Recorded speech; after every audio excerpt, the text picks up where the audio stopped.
আসসালামু আলাইকুম রহমতুল্লাহি ওবরকাতুহু। সম্মানিত দর্শক, মার্কিন যুক্তরাষ্ট্রের প্রেসিডেন্ট হিসেবে জনাব ডোনাল্ড ট্রাম্পের যে ভূমিধস বিজয়, এটি বাংলাদেশের রাজনীতিতে এই মুহূর্তে তোলপাড় তৈরি করেছে। মিস্টার ট্রাম্প বাংলাদেশের নাম ভালো মতো জানেন কিনা, মানচিত্রে বাংলাদেশের অবস্থান ভারতের কোন জায়গাটিতে বা বঙ্গোপসাগরের ঠিক কোন জায়গাটিতে গাঙ্গেয় বদ্বীপটি রয়েছে, এটি যদি বিশ্বের মানচিত্র খুঁজে তাকে বের করতে বলা হয়, তিনি সেটা বের করতে পারবেন কিনা, অথবা আমাদের বাংলাদেশের এই মুহূর্তে যারা সমন্বয়ক রয়েছেন বা ডক্টর ইউনূস রয়েছেন বা শেখ হাসিনা রয়েছেন, জনাব তারেক রহমান সাহেব রয়েছেন, তাদের সম্পর্কে জনাব ডোনাল্ড ট্রাম্পের যে ব্যক্তিগত স্টাডি, এটা কোন পর্যায়ের। এটা আপনি খুব অবাক হয়ে যাবেন যে শুধু ট্রাম্প নয়, ট্রাম্পের যদি ১০০ জন প্রথম সারির সহযোদ্ধা ধরেন, তারা সবাই বাংলাদেশের ব্যাপারে ভীষণ রকমভাবে বেখেয়াল। এবং আমরা যেভাবে ধরুন আমেরিকার জন্য খুবই গুরুত্বপূর্ণ একটি রাষ্ট্র, সেটি হলো চিলি বা ভেনেজুয়েলা, কিংবা ধরুন সেই ফিদেল ক্যাস্ট্রোর কিউবা। আপনি বলুন তো এই তিনটা দেশ সম্পর্কে আপনি কতটুকু জানেন? আমি অবাক করার ব্যাপার হলো যে এই পাশের দেশ ব্যাংকক, সেখানে অনেক মানুষকে বলতে শুনেছি যে তারা বাংলাদেশ সম্পর্কে তেমন কিছু জানে না, মনে করেন it's a part of the India. তো আমরা এখানে বসে অনেক কিছু কল্পনা করি, নিজেদের মধ্যে কল্পনা করি, এবং সেই কল্পনার জগৎ থেকে আমরা মিস্টার ডোনাল্ড ট্রাম্পকে ক্ষমতায় বসিয়ে কেউ কেউ বাক্স পেট্রা নিয়ে ক্ষমতা ছেড়ে দেওয়ার জন্য প্রস্তুতি নিচ্ছি, বা কাউকে বাক্স পেট্রা সহ ক্ষমতা থেকে তাড়িয়ে দেওয়ার জন্য আমরা একেবারে ১০ হাতে দাঁড়িয়ে আছি যে এই ট্রাম্প এলেন বুঝি আর আমাদেরকে ক্ষমতা থেকে তাড়ালেন বুঝি। আবার কেউ কেউ ক্ষমতায় বসার জন্য মিস্টার ট্রাম্পের এই বিজয়কে এতটা নিয়ামক হিসেবে নিয়েছেন যে যেদিন ট্রাম্প ক্ষমতায় বসবেন জানুয়ারি মাসে, অতদিন পর্যন্ত তারা অপেক্ষা করবেন না, তারা এই ট্রাম্প বিজয়ী হয়েছেন, এই বিজয়ের আনন্দের মধ্যেই নভেম্বরের মধ্যেই তারা ক্ষমতায় বসে যাবেন। এইরকম একটা কথাবার্তা কিন্তু অনেকের মধ্যেই চালু রয়েছে, বিশেষ করে আওয়ামী লীগের মধ্যে। তো আওয়ামী লীগের মধ্যে এই মুহূর্তে স্বপ্নটা খুব বেশি ভর করেছে, যেটিকে ঠিক স্বপ্ন তো দুই ধরনের স্বপ্ন রয়েছে। একটা হলো আপনি ঘুমিয়ে ঘুমিয়ে যে স্বপ্ন দেখেন, ঘুমিয়ে ঘুমিয়ে স্বপ্ন দেখেন, এটাকে বলা হয় ড্রিম, ইংরেজিতে বলা হয় ড্রিম। এটা অলীক, একেবারে অলীক, কোনোটার সঙ্গে কোনোটার মিল খুঁজে আপনি পাবেন না, এর সঙ্গে কোনো হিউম্যান মানে মানবিক যে যুক্তি এগুলো থাকে না। আপনি কখনো দেখবেন পুরীর সাথে বিয়ে শাদী করছেন, ময়লা আবর্জনা খাচ্ছেন, কখনো দেখছেন যে পোলাও কুরমা সহ জান্নাতের হুরদের সঙ্গে আপনি মিশে গেছেন, এরকম ঘুমিয়ে ঘুমিয়ে যে স্বপ্ন দেখেন। আরেকটা হলো মানুষ জাগ্রত অবস্থায় কল্পনা করে, কল্পনা করে যখন তার কল্পনার মধ্যে বিজ্ঞান থাকে, তারপরে গবেষণা থাকে, বাস্তবতা থাকে, যুক্তি থাকে, তখন এটা এক ধরনের যাকে বলা হয় ক্যালকুলেটিভ কল্পনা বলা হয় এটাকে। এটা অনেক কিছুকে ডিসকভার করে। কিন্তু যখন আপনি শুধুই মাত্র জেগে আছেন কিন্তু কল্পনা করবেন, যে কল্পনার মধ্যে কোনো বাস্তবতা নেই, সেটাকে অনেকটা ইলিউশন বলে। যেমন আপনি আপনার প্রিয়তম সন্তান মারা গিয়েছে, তো তাকে আপনি নিজ হাতে কবর দিয়েছেন, কিন্তু আপনি বিশ্বাস করতে চাচ্ছেন না যে সন্তান মারা গিয়েছে। আপনি কবরের সামনে দাঁড়িয়ে থাকেন বা কবরের দিকে তাকিয়ে থাকেন, দূরে বসে থাকেন, আর আপনার মনে মনে আপনি কল্পনা করতে থাকেন এই বুঝি আপনার প্রিয়তম সন্তান কবর থেকে উঠে এসে আপনাকে জড়িয়ে ধরবে বা জড়িয়ে ধরলো। তো এটাকে ইংরেজিতে বলা হয় ইলিউশন। তো ইলিউশন থেকে ধীরে ধীরে মানুষ যখন এরকম অবাস্তব কল্পনা করতে থাকে, তখন তার একটা মানসিক রোগ হয়ে যায়। তো এই মানসিক রোগের যে প্রকৃতি, সেটা হলো সে আপনজনকে পর মনে করে আর পরকে আপন মনে করতে থাকে। তো এই যে রোগ, এই রোগের আবার একটা ওষুধও আছে, যেটা উইনস্টন চার্চিল বহু শত কোটি টাকা খরচ করে হিটলারের জন্য এই ওষুধটি তৈরি করেছেন। আর এই ওষুধটা খেলে আপনার যে রোগ হবে এটাকে হ্যালোসিনেশন বলা হয়।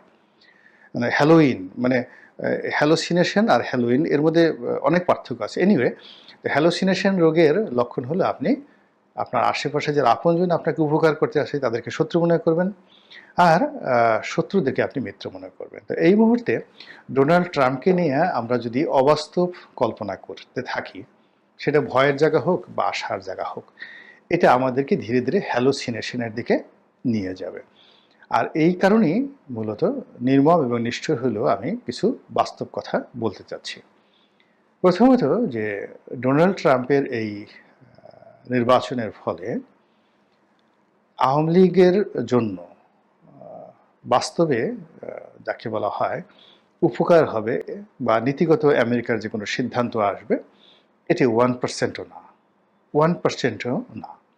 কিন্তু আওয়ামী লীগ যদি এটাকে ব্যবহার করে, ডোনাল্ড ট্রাম্প জিতে গেছেন, আমেরিকা এখন আওয়ামী লীগের পক্ষে আছে, এই জিনিসটি যদি দশমুখে প্রচার করে তারা তাদের রাজনৈতিক কর্মকাণ্ড এগিয়ে নিতে পারে, নিজেদেরকে শক্তিশালী করতে পারে, এবং ভারতে তাদের যে ডিপ্লোম্যাসি রয়েছে সেই ডিপ্লোম্যাসিকে তারা যদি ইফেক্টিভ করতে পারে, কেবলমাত্র সেই ক্ষেত্রে রাজনৈতিকভাবে তারা লাভবান হবে।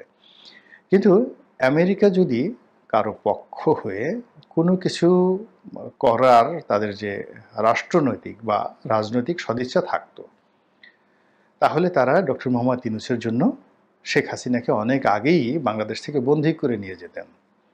এর কারণ হলো এই ডক্টর মোহাম্মদ ইউনূসকে শুধুমাত্র মামলা মোকদ্দমা থেকে বাঁচানোর জন্য, তাকে একটা স্পেস দেওয়ার জন্য, তার সাথে ভালো আচরণ করার জন্য সেই বলতে গেলে বারাক ওবামার জমানা থেকে একেবারে বাইডেনের জমানা পর্যন্ত ডেমোক্র্যাটরা, তাদের সিনেটররা, তাদের সাবেক প্রেসিডেন্টরা, সাবেক পররাষ্ট্রমন্ত্রীরা বলতে গেলে শেখ হাসিনার পা ধরতে বাকি রেখেছেন।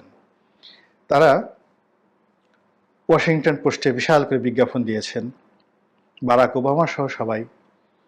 তারা শেখ হাসিনার কাছে চিঠি লিখেছেন, কূটনৈতিক চ্যানেলে বহুবার চেষ্টা করেছেন, এবং শেখ হাসিনা তাদেরকে একটা পশম বলেও পাত্তা দেননি।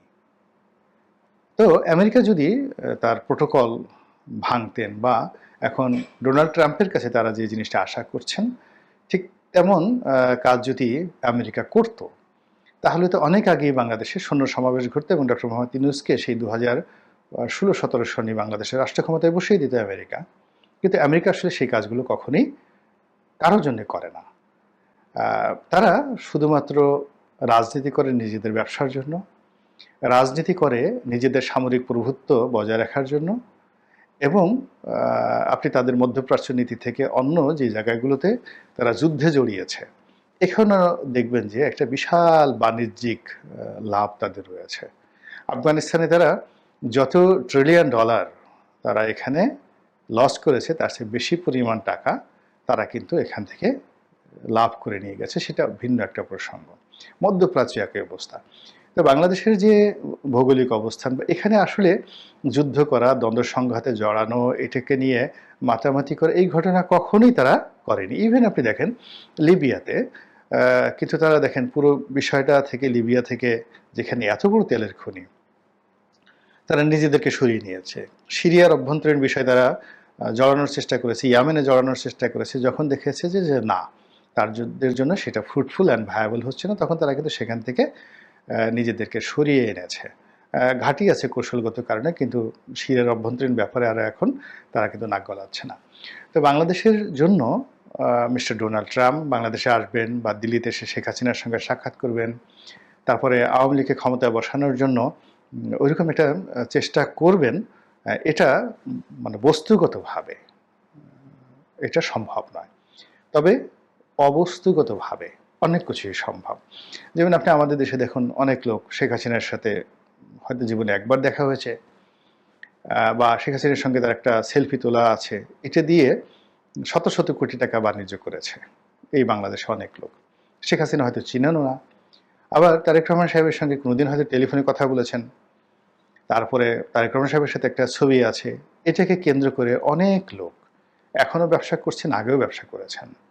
তো তো এটা এই ধরনের একটা যাকে বলা হয় ধান্দাবাজি বুদ্ধি যাদের আছে, তারা রাজনীতিতেও ভালো করেন, অর্থনীতিতে ভালো করেন, চাঁদাবাজিতেও ভালো করেন। এখন আমেরিকাতে ডোনাল্ড ট্রাম্প এসেছেন এবং যাকে বলা হয় আপনি থিওরিটিক্যাল যদি ধরেন,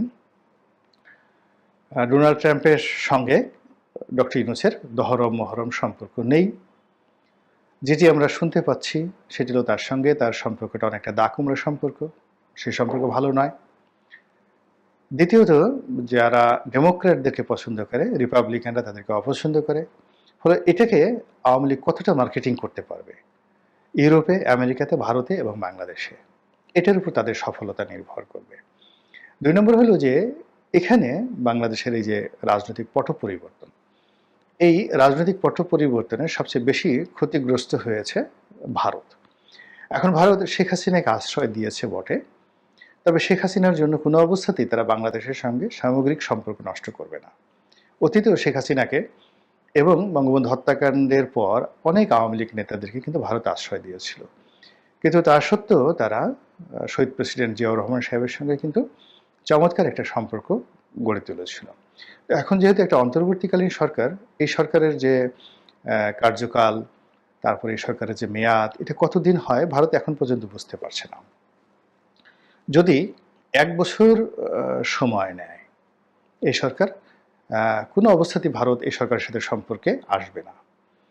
ভারত অপেক্ষা করবে যে 1 বছর পরে কি ঘটে। কিন্তু যদি ভারত দেখে যে এই সরকার 5 বছর টিকে যাবে, 2 বছর চলে গেছে, আর 10 বছরও থাকতে পারে, তখন ভারত এই আমেরিকার মতোই এই সরকারের সাথে তার যে দ্বিপাক্ষিক বিষয়গুলো রয়েছে এগুলো সামনে নিয়ে আসবে, এদের সাথে সম্পর্ক স্থাপন করার চেষ্টা করবে। এবং আপনি দেখেন ইউনূস সরকার ক্ষমতা আসার সঙ্গে সঙ্গে কিন্তু ভারতীয় রাষ্ট্রদূত যিনি রয়েছেন তিনি সহ ভারতের বিভিন্ন যারা রাজনীতিবিদ তারা কিন্তু ইউনূস সরকারের সঙ্গে সম্পর্ক স্থাপন করার চেষ্টা করেছে। কিন্তু ইউনূস সরকার এবং তার যারা সাঙ্গপাঙ্গ রয়েছেন তারা কিন্তু প্রথম থেকেই একটা ভারত বিরোধী মনোভাব পোষণ করেছে এবং ভারতকে রিফিউজ করার মধ্যে তারা নিজেদের সফলতার যে সন্ধান করেছে এবং মনে করেছে যে ভারতকে যত বেশি গালাগাল দেওয়া যাবে ততই দেখা গেল যে তারা জনপ্রিয় হবে এবং টিকতে পারবে। কিন্তু এই 3 মাসের মধ্যে তারা বুঝতে পেরেছে যে আসলে ভারতের সাথে তাদের সম্পর্ক দরকার স্থিতিশীল একটা শাসন ব্যবস্থা চালানোর জন্য, লেনাদেনা, বাণিজ্যিক লেনাদেনা এগুলো চালিয়ে নেওয়ার জন্য, এবং ভারতের সঙ্গে যে দ্বিপাক্ষিক যে সকল চুক্তিসমূহ রয়েছে রাষ্ট্রীয় পর্যায়ে সেইগুলোরও ঠিক এই আদানের বিদ্যুৎ থেকে শুরু করে আরও অনেক কিছু, এইগুলোর বিষয়ে ভারতের সহানুভূতি না থাকলে বাংলাদেশ এই মুহূর্তে যে অর্থনৈতিক চাপের মধ্যে রয়েছে বাংলাদেশ আসলে বিপদে পড়বে। তো এখন এই জিনিসটি ইউনূস সরকার বুঝতে পেরেছেন, কিন্তু বুঝতে পারার পরে ভারতে তো চাণক্যর যাকে বলা হয় গর্ভধারিণী, ওই মাটি থেকে চাণক্য তৈরি হয়েছেন এবং ওই মাটি থেকেই জাহাঙ্গীর তৈরি হয়েছেন, সম্রাট আওরঙ্গজেব তৈরি হয়েছেন ওই ভারতবর্ষ থেকে। তো তারা এই যে বুঝতে পারে যে দুর্বলতম সময়ে কিভাবে আঘাত করতে হয়, তো তারা ইউনূস সরকারকে বিপদে ফেলতে চাচ্ছে, দুর্বল করতে চাচ্ছে এবং দুর্বল করার পরে যে কোনো লোকের সাথে একটা নেগোসিয়েশন যখন করা সম্ভব, মানে যেভাবে নেগোসিয়েশন করা সম্ভব হয় সবল অবস্থায় হয় না। এখন ধরুন শেখ হাসিনা আছেন ভারতে, ভারতের আশ্রয়, এখন তাকে যদি বলা হয় যে ঠিক আছে এই শর্ত, এই শর্ত, এই শর্তের বিনিময়ে আমি আপনাকে ক্ষমতায় বসাবো, শেখ হাসিনা কিন্তু ওখানে বসে আর কোনো কিছু চিন্তা করবেন না, তিনি সঙ্গে সঙ্গে কুল্লু খালাস রাজি হয়ে যাবেন ক্ষমতা ফেরত পাওয়ার জন্য। এবং এভাবেই ভারত থেকে শুরু করে বিশ্বের যত সাম্রাজ্যবাদী শক্তি তারা ওই কাজগুলো করে। আবার শেখ হাসিনাকে হাতে রেখে ছাত্রলীগকে উস্কে দিয়ে, আওয়ামী লীগকে উস্কে দিয়ে, ইসকনকে উস্কে দিয়ে, এখানের হিন্দুত্ববাদকে উস্কে দিয়ে যদি নরেন্দ্র মোদী সরকার ইউনূস সরকারের সঙ্গে বা পরবর্তী সরকারের সঙ্গে একটা ভালো বার্গেনিং পয়েন্টে যেতে পারে, চীনকে দূরে রাখতে পারে, নিজেদের স্বার্থ অক্ষুণ্ণ রাখতে পারে, তাহলে কেন সেই কাজটি করবে না? এখন এই যে ডোনাল্ড ট্রাম্প যে নির্বাচিত হয়েছেন, এটি বস্তুগতভাবে ভারতের জন্য, আওয়ামী লীগের জন্য, ইউনূসের জন্য যতটা না ইফেক্টিভ, কিন্তু এর সুদূর প্রসারী যাকে বলা হয় কল্পনাপ্রসূত অবস্তুগত রসায়ন রয়েছে। এবং সেই রসায়নের যে পরিমাণ কিন্তু মারাত্মক। যখন একটা গুজব ছড়িয়ে পড়ে, যেমন এই মুহূর্তে গুজব এই শেখ হাসিনা বাংলাদেশে আসবে, ডোনাল্ড ট্রাম্প জিতে গেছে, এখন শেখ হাসিনার ক্ষমতা লাভ করতে কোনো অসুবিধা নেই, ডক্টর ইউনূসের কী হবে? এই জিনিসগুলো যখন দশমুখে বলতে থাকবে, তখন দেখা যাবে যে আইনশৃঙ্খলা রক্ষাকারী বাহিনী থেকে শুরু করে প্রশাসনের মধ্যেও একটা সন্দেহ এবং অবিশ্বাস তৈরি হয়ে যাবে এবং তারা সরকারকে সেভাবে সাহায্য এবং সহযোগিতা করবে না। ফলে এই যে ডক্টর মোহাম্মদ ইউনূস সরকার এখন চালাচ্ছে, ফলে তার জন্য এই ডোনাল্ড ট্রাম্পের যে বিজয়, এটি অবস্তুগত হলেও অনেক অনেক সমস্যার সৃষ্টি করবে বলেই আমি মনে করি। আল্লাহ আমাদের সবাইকে হেদায়েত দান করুন এবং হেফাজত করুন। আসসালামু আলাইকুম ওয়া রাহমাতুল্লাহি ওয়া বারাকাতুহু।